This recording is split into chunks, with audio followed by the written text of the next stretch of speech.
Bismillahirrahmanirrahim. Assalamualaikum warahmatullahi wabarakatuh.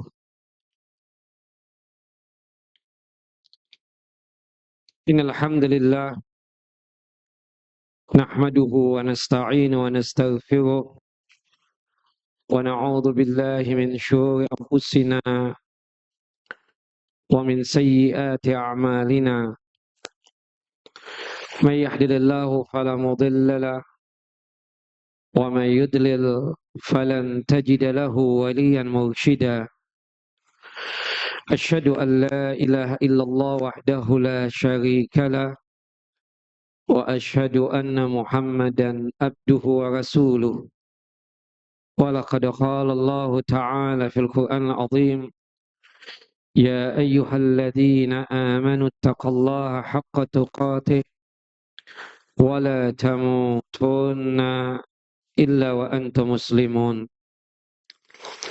Wa ba'd, rabbi shrah li sadri wa yassir li amri wahlul 'uqdatam min lisani yafqahu qawli. Allahumma anfa'na bima 'allamtana wa 'allimna ma yanfa'una wa zidna 'ilma. Allahumma inna na'udzubika min zawali ni'matika wa fuji'ati niqmatika wa tahawuli 'afiyatika wa jami'i sakhatika. Allahumma inna na'udzubika min jahdil bala wa darakis syaqa wa su'il qadha wa syamatatil a'da.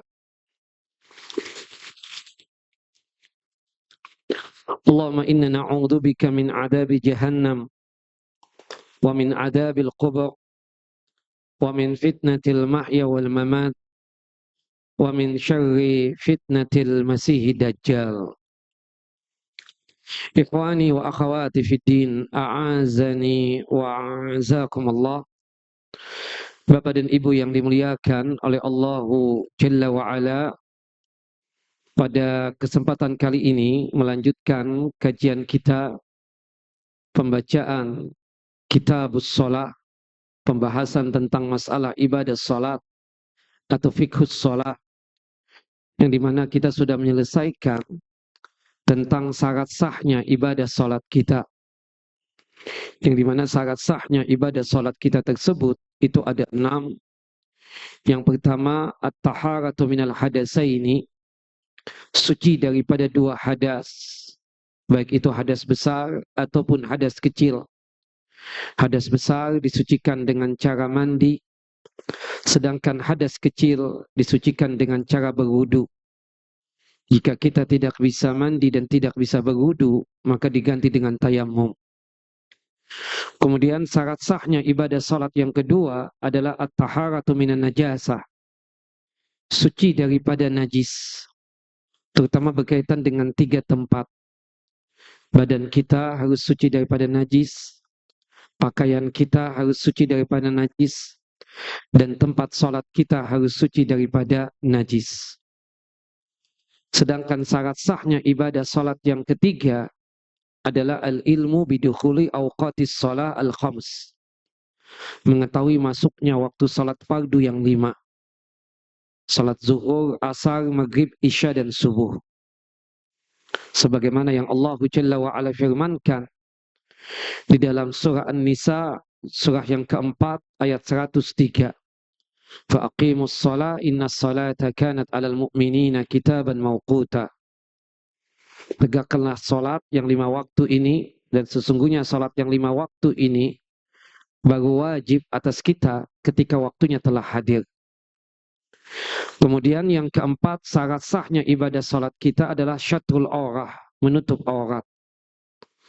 Kemudian yang kelima, istiqbalul kiblah, menghadap kiblah. Dan kiblat kita adalah Ka'bah al-Musyarrafah yang ada di dalam Masjidil Haram yang ada di kota suci Mekkah. Dan yang terakhir, yang keenam, adalah masalah niat. Kita masuk berkaitan dengan rukun-rukun salat. Pada kesempatan kali ini 2 hal yang ingin kita bahas. Yang pertama berkaitan dengan al-qiyam, salat dalam kondisi berdiri. Kemudian yang kedua berkaitan dengan rukun salat, pembacaan surah Al-Fatihah. Kalau kita berbicara tentang asal mula melaksanakan ibadah salat adalah al-qiyam, berdiri. Baik itu salat wajib ataupun salat sunnah. Berdasarkan apa yang Allah Jalla wa'ala firmankan dalam surah Al-Baqarah, surah yang kedua ayat 238.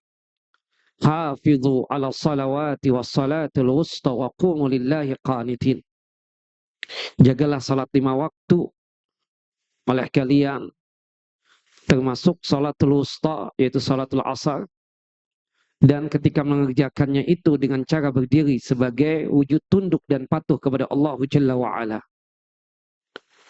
Para ulama bersepakat, khususnya mayoritas ulama, jumhur ulama, untuk salat wajib bagi kita yang mampu, yang sehat, berdiri, maka wajib dia salat yang 5 waktu ini atau salat fardu ini, salat wajib ini dengan keadaan berdiri. Jika dia salat dalam kondisi duduk, padahal dia mampu berdiri, maka salatnya tidak sah. Adapun salat sunnah, jika seseorang dari kita mampu berdiri, tapi dia mengerjakan salat sunnah dalam kondisi duduk, maka pahalanya tersebut adalah setengah. Sebagaimana yang disabdakan oleh Nabi kita Muhammad sallallahu alaihi wasallam, salatul qa'id nisfus salatul qa'im. Salatnya orang yang duduk itu pahalanya setengah dibandingkan jika dia salat dalam kondisi berdiri. Kata para ulama, ini khusus berkaitan tentang masalah salat sunnah, tidak dengan salat wajib. Kalau salat wajib kita mengerjakan dalam kondisi berdiri karena mampunya kita berdiri, itu termasuk rukun salat. Jika kita ternyata salat wajibnya dalam kondisi duduk padahal kita mampu berdiri, maka salat kita tersebut tidak sah. Itu yang dikatakan oleh para ulama. Nah, berkaitan tentang masalah berdiri ini, ada beberapa hal yang juga ingin kita jelaskan. Terutama berkaitan tentang masalah takbiratul ihram. Takbiratul ihram itu adalah takbir yang pertama yang kita lakukan pada saat kita melaksanakan ibadah sholat.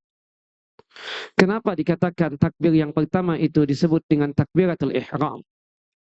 Dikarenakan segala sesuatu yang tidak ada kaitannya dengan ibadah sholat, baik itu ucapan ataupun perbuatan, yang tidak ada kaitannya dengan ibadah sholat, pengharamannya pertama kali ketika kita sudah melakukan takbiratul ihram. Makanya kata Nabi kita Muhammad SAW di dalam hadis Ali bin Abi Thalib radhiyallahu anhu, qala Rasulullah sallallahu alaihi wasallam, Rasulullah sallallahu alaihi wasallam bersabda, miftahus shalah at-tuhur. Kuncinya ibadah salat itu adalah suci. Suci daripada hadas, suci daripada najis. Harus ada wudu ketika melaksanakan ibadah salat. Wa tahrimuha at-takbir. Pengharamannya artinya segala sesuatu yang tidak ada kaitannya dengan ibadah salat, itu pengharamannya ketika kita sudah melakukan takbir yang pertama. Dari sinilah istilah takbir yang pertama diistilahkan dengan istilah takbiratul ihram. Nah, berkaitan dengan takbiratul ihram, ikhwan wa akhwati fiddin, a'azani wa azakumullah, disunnahkan kita itu mengangkat kedua tangan kita. Ingat, posisi jari jemari ini tidak terbuka lebar seperti ini, tidak tertutup rapat juga, tapi agak dibuka. Kemudian kita mengangkat kedua telapak tangan kita ini, boleh sejajar dengan pundak, atau kita mengangkat tangan ibu jari percis berada di bawah daun telinga ini. Allahu Akbar atau Allahu Akbar. Nah, kemudian tangan yang kanan diletakkan di atas tangan yang kiri. Terutama pergelangan tangan yang putih ini diletakkan di pergelangan tangan yang hitam ini. Tangan yang kanan ya kita letakkan percis di pergelangan tangan yang kiri, kemudian lengan kita pegang dengan jari jemari telapak tangan kanan kita, kemudian kedua tangan ini boleh kita letakkan di dada atau di atas perut ataupun di pusat. Tiga-tiganya sahih, tiga-tiganya benar. Itu yang dikatakan oleh para ulama. Nah, di dalam ibadah sholat, mengangkat kedua tangan itu ada di 4 tempat. Mengangkat kedua tangan itu ada pada 4 tempat. Yang pertama, ketika takbiratul ihram. Yang kedua, ketika kita mau ruku. Yang ketiga, ketika kita tersebut mau i'tidal. Sami Allahu liman hamida, Rabbana walakal hamd. Kemudian yang keempat, ya, ketika kita bangkit dari tasyahud yang pertama untuk melakukan rakaat yang selanjutnya atau rakaat yang ketiga. Juga dianjurkan kita untuk mengangkat tangan kita ini. Jadi 4 tempat ini kita dianjurkan untuk mengangkat kedua tangan. Kemudian ditambahkan oleh sekelompok ulama, mengangkat tangan juga ketika kita masbuk. Kita masbuk sholatnya, ikut dengan imam. Setelah imam salam ke kanan dan ke kiri, ketika kita ingin mensempurnakan ibadah sholat kita, maka kita juga ketika bangkit untuk berdiri juga mengangkat kedua tangan. Jelas ikhwan? Nah, kemudian masih ada kaitannya dengan berdiri dan takbiratul ihram. Setelah kita melakukan takbiratul ihram, maka kita tersebut meletakkan atau mengarahkan kedua mata kita ini. Boleh kita hadapkan kedua mata kita ini, kita pandangkan ke tempat sujud, atau ya kita hadapkan kedua mata kita ini, kita pandangkan kedua mata kita ini ke depan. Yang tidak boleh itu kita menengok ke kanan dan ke kiri, atau ketika sholat melihat ke atas. Sebagaimana yang disabdakan oleh Nabi kita Muhammad sallallahu alaihi wasallam di dalam satu hadis yang sahih. Hadis dari Abu Hurairah radhiyallahu anhu. Semoga Allah Jalla wa ala meridai beliau. La yantahiyanna aqwamun yarfa'una absarahum ila as-sama' fi as-salah aw la tarji'u ilaihim. Sungguh satu kaum menghentikan ya untuk mengarahkan pandangannya ke atas ketika melaksanakan ibadah sholat. Atau kalau mereka ketika sholat masih mengarahkan pandangannya ke atas, niscaya Allah Jalla wa'ala tidak mengembalikan pandangannya lagi. Wa fi riwayah, dalam riwayat yang lain, aw la tukhtafanna absaruhum. Niscaya Allah Jalla wa'ala akan butakan mata-mata mereka. Kemudian ketika sholat, tidak boleh juga kedua mata kita ini kita arahkan ke kanan, ke kiri. Menengok ya ke kanan atau ke kiri. Sebagaimana yang disabdakan oleh Nabi kita Muhammad SAW. فَإِذَا صَلَيْتُمْ فَلَا تَلْتَفِتُوا فَإِنَّ اللَّهَ يَنْسِبُ وَجْهَهُ لِوَجْهِ عَبْدِهِ فِي صَلَاتِهِ مَا لَمْ يَلْتَفِتْ. Apabila kalian sholat, maka janganlah kalian mengarahkan pandangan kalian ke kanan dan ke kiri. Atau menengok ke kanan dan ke kiri. Karena sesungguhnya Allah Jalla Jalaluhu menghadapkan wajahnya. Wajah Allah sesuai dengan kebesaran dan keagungan Allah Jalla wa'ala. Allah punya wajah karena Allah yang menyebutkan. Rasulullah yang menyebutkan. Bagaimana wajahnya Allah sesuai dengan kebesaran dan keagungan Allah Jalla wa'ala. Tidak bisa untuk kita hayalkan. Tidak bisa untuk kita bayangkan. Dan haram untuk kita serupakan dengan wajahnya makhluk. Yang jelas kita yakin. Pada saat kita sholat. Selama kita tidak menengok ke kanan dan ke kiri. Allah menghadapkan wajahnya ke wajah kita. Subhanallah. Dan ketika sholat, kenapa kita terlarang menghadapkan tubuh kita atau wajah kita atau pandangan mata ini ke atas? Atau terlarang juga mengarahkan pandangan kita ini ke kanan dan ke kiri? Karena Allah Jalla wa'ala hadir pada saat kita sholat. Dan hadirnya Allah Jalla wa'ala pada saat kita sholat itu sesuai dengan kebesaran dan keagungan Allah Jalla wa'ala. Tidak bisa untuk kita bayangkan, tidak bisa untuk kita hayalkan.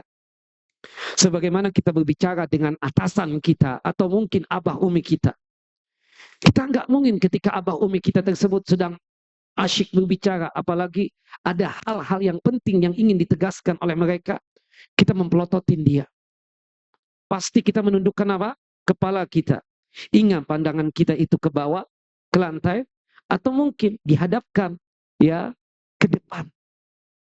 Tidak mungkin bos kita ini atau atasan kita atau abah umi kita sedang berbicara, kita ngomong dengan santai, menengok ke kanan, ke kiri, subhanallah, nggak sopan. Begitupun juga dalam sholat. Allah Jalla wa'ala hadir pada saat kita melaksanakan ibadah sholat. Maka bersikap sopanlah. Salah satunya pandangan kita pandangkan ke tempat sujud atau ke depan. Jangan menengok ke kanan, jangan menengok ke kiri, apalagi melihat ke atas.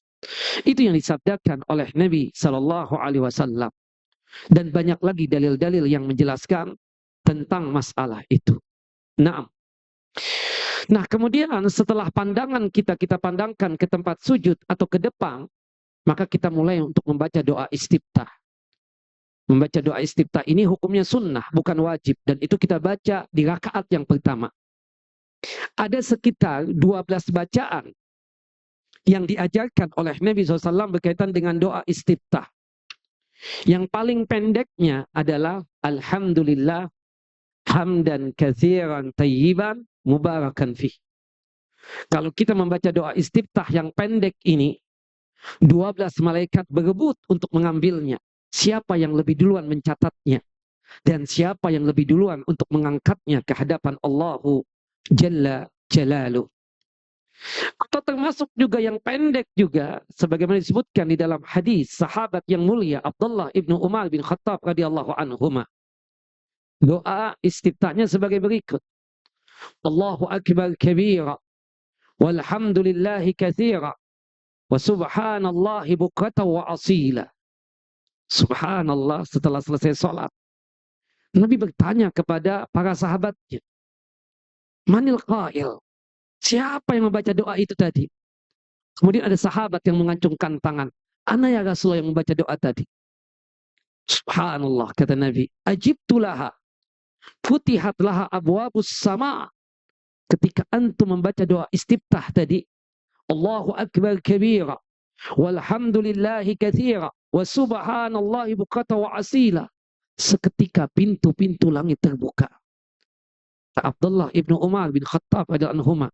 Sejak Rasulullah bersabda seperti itu, setiap kali sholat, baik sholat wajib ataupun sholat sunnah, doa istiftahku itu, Allahu akbar kabira, walhamdulillahi katsira, wa subhanallahi bukratan wa asila.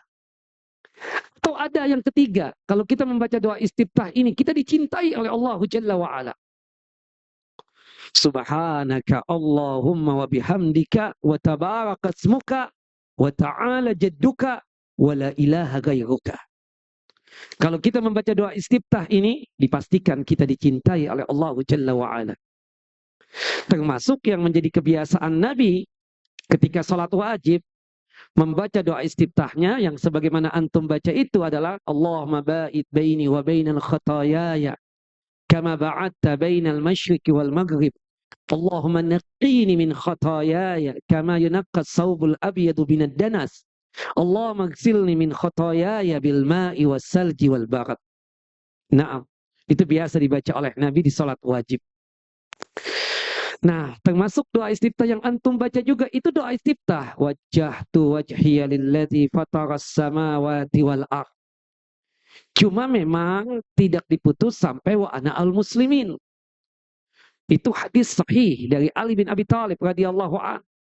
Hadis yang dikeluarkan oleh Al-Imam Muslim. Hadis ya yang dikeluarkan juga oleh Al-Imam Abu Awana. Ini doa istiftah biasa dibaca oleh Nabi di salat malam, tahajudnya beliau. Kalau sedikit ingin membaca ya, sekedar untuk menginfokan panjangnya doa istiftah ini. Wajjahtu wajhiya lilladzi fataras samawati wal arda hanifan muslima. Wa ma ana minal musyrikin. Inna salati wa nusuki wa mahyaya wa mamati lillahi rabbil alamin. la syarika la wa bidzalika umirtu wa ana awwal muslimin. Ada sambungannya lagi.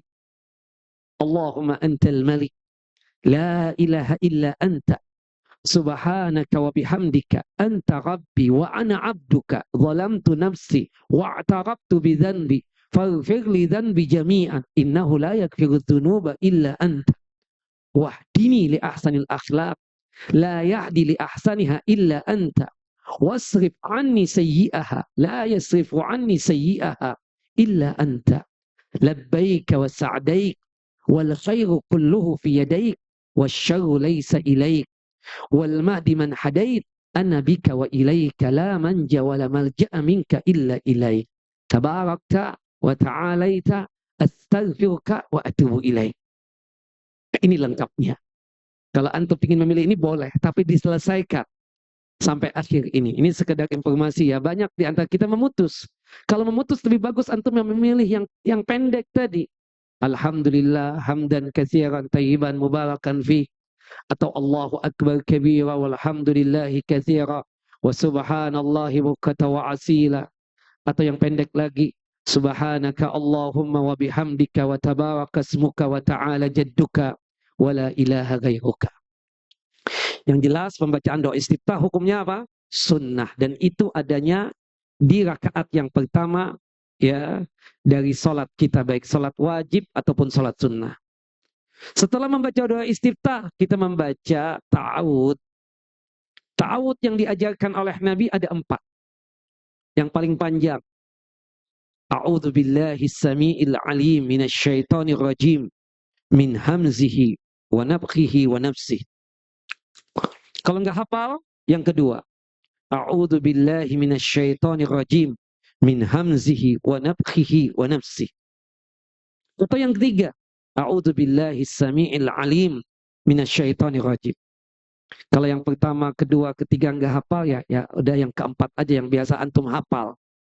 A'udzu billahi minasyaitonir rajim. Hukumnya apa? Sunnah. Ya, apakah dibaca di setiap rakaat ataukah cukup di rakaat yang pertama saja? Para ulama sepakat bahwasanya rakaat pertama pastikan setelah doa istiftah kita membaca ta'awud. Adapun rakaat yang kedua, ketiga, keempat terjadi khilaf. Syekh Nasir Albani dalam kitab Sifat Salat Nabi mengatakan kita membaca ta'awud itu di setiap rakaat sebelum kita membaca surah Al-Fatihah. Wallahu a'lam bissawab. Naam ikhwan. Nah, setelah kita tersebut membaca ta'awud, baru membaca Al-Fatihah. Termasuk di dalamnya Bismillahirrahmanirrahim. Sepakat para ulama untuk membaca Al-Fatihah bagi imam dan bagi orang yang sholat sendirian, munfarid, wajib hukumnya. Bagi imam atau orang yang sholat munfarid, sholat yang sendirian, tidak membaca Al-Fatihah, maka sholatnya tidak sah. Karena pembacaan surah Al-Fatihah itu termasuk rukun sholat. Untuk siapa? Untuk imam dan untuk orang yang sholat sendirian. Berdasarkan sabda Nabi SAW di dalam 2 hadis. Dari hadis Abu Hurairah dan dikuatkan di dalam hadis ya Ubadah bin Samit radhiyallahu anhu. Qala Rasulullah sallallahu alaihi wasallam. Rasulullah sallallahu alaihi wasallam bersabda, la salata liman lam yaqra bi Fatihatil Kitab. Tidak ada salat bagi seseorang yang tidak membaca surah Al-Fatihah. Untuk siapa? Untuk imam dan untuk salat yang sendirian. Dan itu dikuatkan di dalam hadis Abu Hurairah radhiyallahu an. Man shalla salatan lam yaqra fiha bi Fatihatil Kitab fahiya khidajun ghairu tamam. Barang siapa yang salat, baik itu salat wajib ataupun salat sunnah, dia tidak membaca Al-Fatihah di dalam salat yang dia kerjakan, maka salatnya tersebut tidak sempurna, salatnya tidak sempurna, salatnya tidak sempurna. Nah, jadi kesimpulannya Bapak, secara ringkas, membaca Al-Fatihah itu wajibnya untuk siapa? Untuk imam dan untuk orang yang salat sendirian. Yang perdebatan ulama itu untuk makmum. Apakah makmum itu membaca Al-Fatihah juga ataukah tidak membaca Al-Fatihah? itu terbagi menjadi 3 pendapat. Pendapat yang pertama mengatakan, makmum pun juga wajib membaca Al-Fatihah. Berdasarkan hadis dari Ubadah bin Samit dan Abu Hurairah, itu hadis menjelaskan umum. Tidak dijelaskan, kata mereka, khusus imam atau khusus untuk orang yang sholat sendirian. Jadi makmum pun juga wajib untuk membaca apa? Al-Fatihah. Baik sholatnya jahar ataupun sholatnya sir. Sholat jahar itu sholat yang nampak bacaan imam. Seperti sholat subuh, 2 rakaat yang pertama, sholat maghrib, 2 rakaat yang pertama, sholat isya, sholat Jumat, sholat Idul Fitri, sholat Idul Adha, dan seterusnya. Sedangkan pendapat yang kedua sebalik daripada pendapat yang pertama, bahwasanya membaca Al-Fatihah bagi makmum itu gugur kewajibannya. Kenapa? Karena bacaannya imam sudah mewakili bacaannya makmum. Berdasarkan hadis dari sahabat yang mulia Jabir bin Abdullah radhiyallahu anhuma, hadis yang dikeluarkan oleh Al-Imam Abu Daud dan juga oleh Al-Imam Ibnu Abi Syaibah, man kana lahul imam faqira'atul imam lahul qira'ah. Barang siapa yang memiliki imam, maka bacaan imam itu sudah mewakili bacaannya makmum. Sedangkan pendapat yang ketiga, pendapat yang paling adil, yang paling rajih, yang benar. Kenapa? Karena pendapat yang ketiga ini menggabungkan antara pendapat yang pertama dengan pendapat yang kedua. Pendapat yang ketiga ini membagi sholatnya makmum itu menjadi 2 bagian. Pendapat yang ketiga membagi sholatnya makmum menjadi berapa? 2 bagian. Yang pertama sholat jahar, sholat yang nampak bacaan imam. Yang kedua sholat sir, sholat yang tidak nampak bacaan imam. Menurut pendapat yang ketiga, kalau imamnya tersebut nampak suaranya, terdengar Al-Fatihahnya, seperti sholat subuh, sholat Jumat, 2 rakaat yang pertama sholat maghrib, 2 rakaat yang pertama sholat isya, maka pada saat itu si makmum mengembalikan masalah dia tersebut dalam masalah surah Al-Fatihah ini kepada firman Allah Jalla wa'ala dalam surah Al-A'raf, surah yang ke-7 ayat 204. Wa idza quri'al Qur'an fastami'u lahu wa ansitu la'allakum turhamun. Apabila dibacakan Al-Quran untuk kalian, maka dengarkanlah dan diam untuk menyimak bacaannya imam. Semoga kalian mendapatkan rahmat dari Allah Jalla wa'ala. Kata Imam Ahmad bin Hanbal rahimahullah rahmatan wasi'ah, ayat ini turun kejadiannya salat subuh. Imam membaca, Rasulullah SAW, para sahabat pun juga ikut membaca. Nabi mengatakan, hal qara'a ma'i minkum ahadun anifan. Apakah tadi ketika salat subuh ada di antara kalian yang ikut membaca juga? Ada seorang sahabat mengatakan, na'am ya Rasulullah, ana ya Rasulullah, aku yang tadi membaca. Kata Rasulullah, inni aqulu mali unazi. Kenapa kalian mengganggu bacaan aku? Cukup. Ya, pastikan kalau aku membaca, kalian diam untuk mendengar dan menyimak bacaanku. Tapi bagaimana Al-Fatihahnya makmum, Ustaz? Kita mengambil dari hadis-hadis yang dibawa oleh pendapat yang kedua. Di antaranya dari hadis Jabir tadi. Man kana lahul imam, fa qira'atul imam lahul qira'ah. Barang siapa yang memiliki imam, maka bacaannya imam sudah mewakili bacaannya siapa? Makmum. Sedangkan salat yang sir itu zuhur, asar, 1 rakaat yang terakhir salat maghrib, 2 rakaat yang terakhir salat isya, tidak terdengar bacaan imam, maka kita wajib untuk membaca Al-Fatihah. Makanya kata Abu Hurairah radhiyallahu an, kata beliau, fantahan nasu 'anil qira'ah ma Rasulullah fi ma jahara fihi Rasulullah bil qira'ah hina sami'u dzalika min Rasulullah. Para sahabat berhenti untuk membaca pada saat Rasulullah menampakkan bacaannya ketika salat. Mereka ingin mendengar bacaannya Rasulullah ketika melaksanakan ibadat salat. Wa qara'u fi anfusihim sirran fi ma la yajharu fihi al-imam. Tapi para sahabat ridwanullah jama'in membaca secara sir ketika imam itu tidak menampakkan bacaannya, terutama salat zuhur, asar, 1 rakaat terakhir salat maghrib, dan 2 rakaat terakhir salat isya. Jadi pendapat yang ketiga ini yang rajih, membedakan antara salat yang jahar dengan yang sir. Tapi pendapat yang ketiga, tiga pendapat tadi bersepakat. Jika imam sudah mengubah posisi dari berdiri ke ruku, maka kita wajib untuk ikut imam. Meskipun belum selesai membaca Al-Fatihah. Sepakat. Berdasarkan 3 hadis, dari hadis Anas bin Malik radhiyallahu an, hadis dari Ibunda Aisyah radhiyallahu anha, dan hadis dari Abu Hurairah radhiyallahu an. Innama ju'ilal imamu liyu'tamma bihi. Dijadikan imam untuk diikuti. Salah satunya, idza raka'a farka'u. Apabila imam telah ruku, maka kalian wahai para makmum ikut ruku dengan imam. Gimana Al-Fatihah kami belum selesai Ustaz? Bahkan kami masuknya pas waktu ruku. Dianggap 1 rakaat enggak? Dianggap 1 rakaat. Al-Fatihah kami gimana? Sudah diwakili oleh siapa? Oleh imam. Itulah pentingnya salat berjamaah, ikhwah. Karena imam ini menanggung segala-galanya. Kalau ada sesuatu yang missing dari kita, disempurnakan oleh siapa? Oleh imam. Termasuk Al-Fatihah kita. Dan paling terakhirnya kita mendapatkan 1 rakaat dari imam, bukan karena Al-Fatihahnya. Tapi karena apa? Rukunya imam.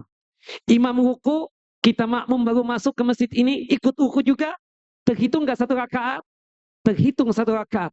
Meskipun tidak membaca Al-Fatihah. Benar. Karena Al-Fatihah kita diwakili oleh siapa? Oleh imam. Kata Nabi SAW dalam hadis Abu Hurairah radhiyallahu an, "Waman adraka rak'ah faqad adraka shalah." Barang siapa yang mendapatkan rukunya imam, berarti dia mendapatkan salatnya imam. Wallahu a'lamu bissawab. Selesai kita dari pembahasan tentang masalah berdiri, termasuk takbiratul ihram, termasuk juga doa istiftah, dan juga termasuk ta'awud dan Al-Fatihah. Ada pertanyaan? Nah, monggo, silakan. Salam.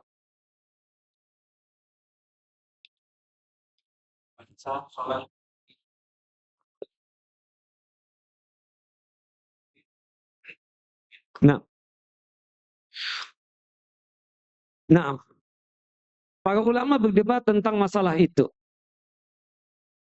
berkaitan dengan sholat jenazah, Idul Fitri, Idul Adha.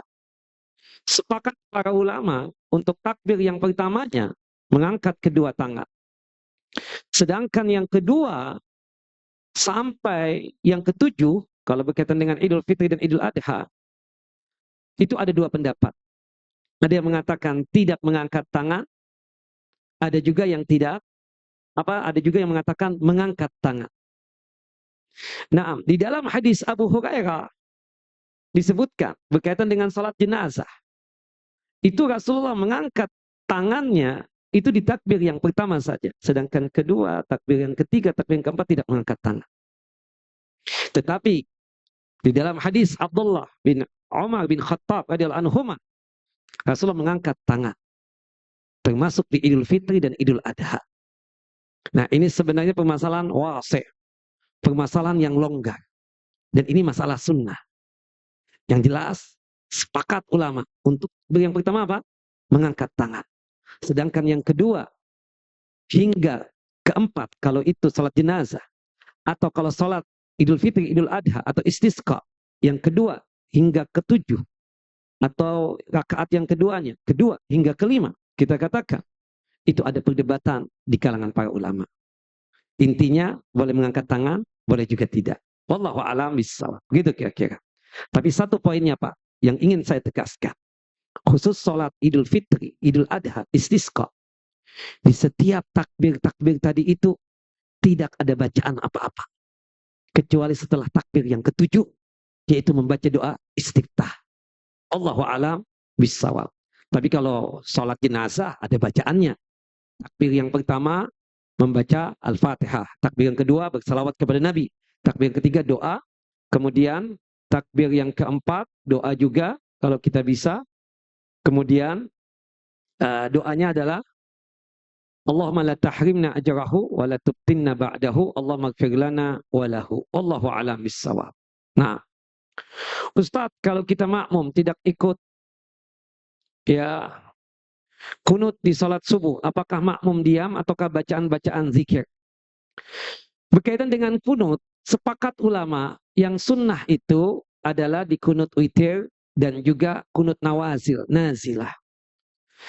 Adapun untuk kunut subuh itu khilaf di kalangan para ulama. Ada yang menganggap itu disyariatkan, ada juga yang tidak menganggap itu disyariatkan. Nah, intinya ada perdebatan.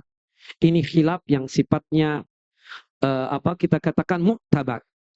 Nah, cuma intinya kalau kita memang diri kita ini menganggap diri kita tidak yang pro dengan kunut subuh misalnya, kebetulan ikut dengan imam yang kunut subuh, maka kata para ulama kita hendaknya kita mengangkat kedua tangan dan mengaminkan doa kunut subuh tadi itu. Begitupun juga kalau misalnya imamnya tidak melakukan kunut subuh misalnya, kita yang makmum juga ikut imam. Tidak boleh kita kunut sendirian. Seperti itu. Kenapa? Innama ju'ilal imamu liyu'tama bihi. Dijadikan imam tersebut tujuannya untuk apa? Untuk diikuti. Wallahu a'lam bissawab. Jadi disalahkan oleh para ulama ketika ada yang kunut, dia lepas tangan begini saja. Harusnya dia juga apa? Mengangkat kedua tangannya. Sebagai wujud apa? Untuk ikut dengan imam. Wallahu a'lam bissawab. Ustaz, kalau masbuk ketika tahiyat akhir, makmum baca tahiyat sampai di mana? Duduknya juga gimana? Kita untuk tasyahud yang pertama, yang wajib tasyahud, sedangkan salawat nabinya sunnah. Adapun tasyahud yang terakhir, kita katakan dua-duanya dibaca. Tasyahudnya dibaca, salawat nabinya dibaca. Karena tasyahud yang terakhir, salawat nabi itu termasuk rukun sholat. Nah kebetulan kita masbuk. Berarti posisi tasyahudnya apa? Tasyahud awal atau tasyahud yang pertama. Berarti kita wajibnya cuma apa? Tasyahud saja. Tapi boleh nggak Ustadz kalau kita teruskan berselawat kepada Nabi? Boleh. Berhubung imam tasyahud yang terakhir, kita baru tasyahud yang pertama. Boleh juga nggak kita baca doanya? Boleh juga. Tidak mengapa yang demikian. Sedangkan duduknya ikhtilaf. Apakah duduknya iftiras atau katawaku? Nah, intinya kalau tasyahud yang pertama duduknya kan iftiras. Kalau tasyahud yang kedua atau terakhir duduknya adalah tawaru. Nah, yang menjadi perdebatan ulama itu di sholat yang cuma satu kali tasyahud. Seperti sholat subuh. Sholat sunnah yang 2 rakaat yang satu kali tasyahud. Apakah duduknya iftiras atau katawaru? Ada ikhtilaf. Boleh iftiras berdasarkan hadis Wa'il bin Hujjar. Boleh juga tawaru. Dua-duanya apa? Sahih. Toh juga masalah duduk itu hukumnya apa? Sunnah, bukan wajib. Kita katakan seperti itu. Meskipun memang kalau kita melihat dari apa yang dikatakan oleh Wa'il bin Hujjar, Rasulullah ketika sholat subuh itu apa? Duduknya duduk apa? Iftirash. Wallahu a'lam bissawab. Ustadz, jika kita salat di kendaraan, kereta atau pesawat, apakah wajib juga untuk berdiri? Kalau mampu. Tapi masalahnya kan tidak mampu. Kata Allah Jalla wa'ala dalam surah At-Taghabun ayat yang ke-16. Fattaqallaha mastata'tum. Bertakwalah kepada Allah Jalla wa'ala sesuai dengan kemampuan kita. Kalau setahu saya di pesawat, apalagi kalau kita di kelas bisnis, atau di pesawat yang ada musolanya, kita bisa berdiri, bukan begitu? Tapi qadar Allah kita di kelas ekonomi, yang qadar Allah di pesawat itu tidak ada musola juga. Maka kondisi kita salatnya dalam kondisi apa? Duduk. Kita kembalikan kepada firman Allah Jalla wa'ala dalam surah At-Taghabun ayat yang ke-16 tadi, dan kembalikan kepada firman Allah dalam surah Al-Baqarah ayat yang terakhir ayat 286, la yukallifullahu nafsa illa wus'aha. Allah tidak pernah membebankan kepada kita kecuali sesuai dengan kemampuan kita. Wallahu a'lam bissawab. Baik. Barakallahu fikum, jazakumullah khairan. Semoga Bapak dan Ibu selalu dalam lindungan Allah Jalla wa'ala, sehat walafiat, dimudahkan dalam masalah rizki dan nikmat, dipanjangkan umur di dalam ketaatan kepada Allah Jalla wa'ala, terhindar dari musibah dan malapetaka, dan dijauhkan dari kesusahan dan kesulitan. Amin ya rabbal alamin. Kita tutup kajian kita dengan masing-masing kita membaca doa kafaratul majlis. Subhanakallahumma wa bihamdika asyhadu an la ilaha illa anta astaghfiruka wa atubu ilaik. Assalamualaikum warahmatullahi wabarakatuh.